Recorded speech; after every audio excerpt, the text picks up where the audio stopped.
Hi అండి. Welcome to my channel. ఈరోజు మనం సగ్గుబియ్యం సేమియాల పాయసం నేను ఎలా చేస్తానో మీకు చూపిస్తాను. ముందుగా ప్యాన్లో కొంచెం నెయ్యి వేసుకొని సేమియాలన్నీ రోస్ట్ అయ్యేలాగా నెమ్మదిగా సిమ్లో పెట్టి మనం ఫ్రై చేసుకోవాలి. ఇది బాగా కలర్ చేంజ్ అయ్యేంత వరకు మనం ఫ్రై చేసుకుంటూ ఉండాలి. దీన్ని కలుపుకుంటూ ఉండాలి మనం ఇలాగ. ఇది కొంచెం కలర్ చేంజ్ బ్రౌన్ కలర్ వచ్చేంత వరకు ఇలా కలర్ చేంజ్ అయ్యేంత వరకు మనం ఫ్రై చేసుకోవాలి.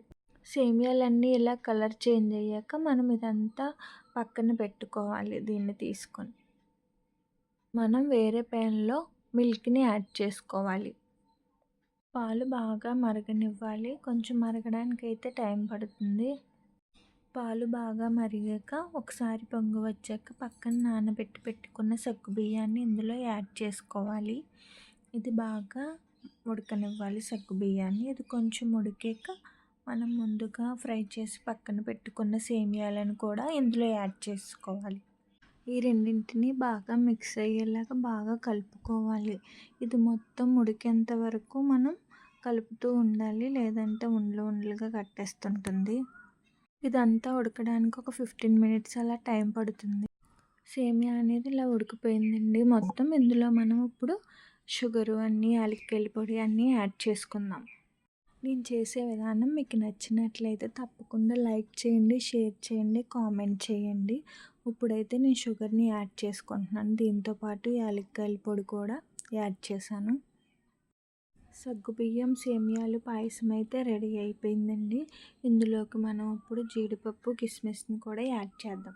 అది యాడ్ చేయడం వల్ల సేమియా అనేది ఎంతో టేస్ట్ వస్తుంది. ప్యాన్ పెట్టుకొని నెయ్యి వేసుకోవాలండి. నెయ్యి కొంచెం హీట్ అయ్యాక అప్పుడు జీడిపప్పుని యాడ్ చేసుకోవాలి.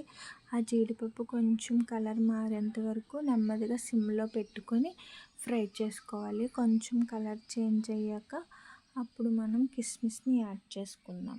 కిస్మిస్ వెంటనే ఫ్రై అయిపోతాయండి. ఇవి కొంచెం కలర్ చేంజ్ అయ్యాక అప్పుడు మనం కిస్మిస్ని యాడ్ చేసుకోవాలి. ఈ కిస్మిస్ కూడా యాడ్ చేశాక ఇది రెండు కలిసి ఫ్రై చేసి ఇప్పుడు మనం సేమియాలో యాడ్ చేసేయడమే. అంతేనండి, ఎంతో టేస్టీగా ఉండే సగ్గుబియ్యం సేమియాల పాయసం అయితే రెడీ అయిపోయింది. మీరు కూడా ఒకసారి నేను చేసిన విధంగా ట్రై చేయండి. నేను చేసిన విధానం మీకు నచ్చినట్లయితే లైక్ చేయండి, షేర్ చేయండి, సబ్స్క్రైబ్ చేయండి. మీకు ఏమన్నా రెసిపీస్ కావాలంటే కామెంట్ చేయండి. Thank you for watching.